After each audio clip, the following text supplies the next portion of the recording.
10 katotohanan tungkol sa tahimik na tao.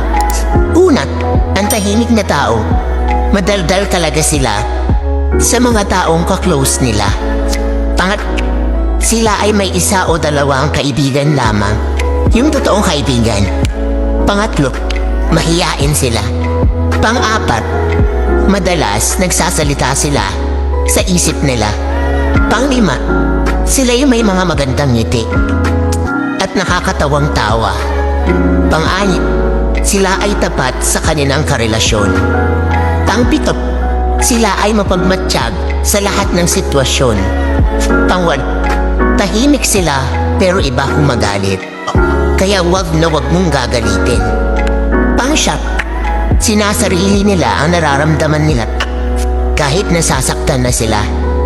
Pang-10, pag sila nakilala mo ng lubusan at maging komportable sila sa'yo, doon nila ipapakita ang totoong sila.